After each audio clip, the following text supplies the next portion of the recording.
that's another place for that.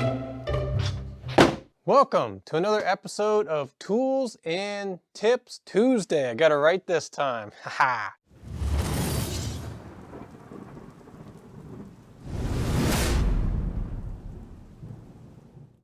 So, this is called a tap and die set. These are your taps, and these are your dies. These are for rethreading nuts, and these are for rethreading screws and bolts. All right, for educational purposes, I'm gonna try and cross thread this bolt. So let's see, we'll just try and put it in sideways. That usually always does it. Wow, that was easy. I didn't think it was gonna be that easy. Got this one all mucked up already.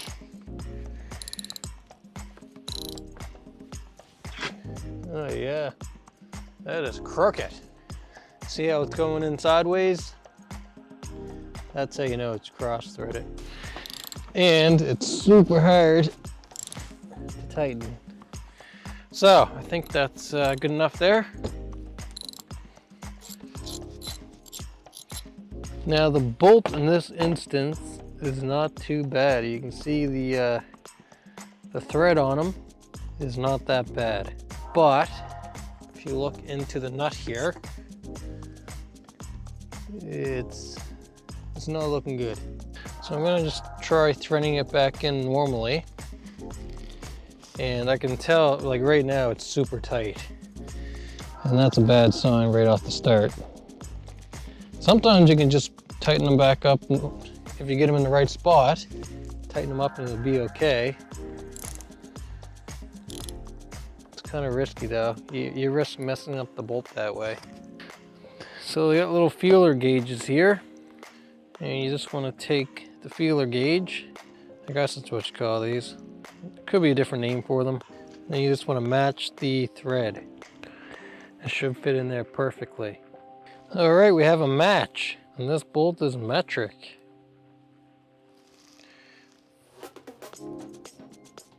This kit's actually getting kind of old and rusty. I'm having a hard time. I think that's supposed to be 1.5. So we have the bit here. So what this does is it recuts the thread. But you want to make sure you got it going in right. Some lube will help with this.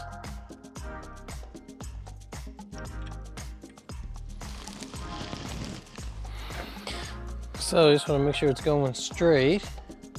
And if you look at it from the side, as long as it's straight up and down, you know it's going in there, right?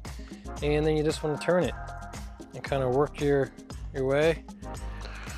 So you just want to go forward, then go backwards a little bit, go forward, and then backwards. And you want to keep going, doing the same thing. Go forward a little bit, and then backwards a little bit. Forward, backwards, forward, backwards, and until you're all the way through. And there you go. That has cut new threads. Take that out of there. You can see all the metal shavings where it cut the new threads. And fixed your cross-threaded bolt, screw. And then you want to make sure you got your bolt in properly. Make sure it's not cross-threaded. Do the classic backwards forward trick. Just like that. And there you go. One happy little bolt and nut. Now the reason I say this might not be totally helpful for your home is because there's not very often you run into bolts or big screws you can fix with a tap and die set. The smallest one is like this size. And you might be able to get smaller tap and die sets, I'm not sure. There's also a thing called a Helicoil. If you messed up the nut or the hole that the bolt is screwing into so bad that the thread's totally toast, you can use a tap and die set. You can rethread it using a bigger tap, and then you can screw in this Helicoil, and that will allow you to screw the original size bolt or screw in. Well, that's a wrap for this one, folks. Thanks for watching, and if you found that helpful, hit that like button and consider subscribing. Thanks so much, guys, and have a great day. Peace.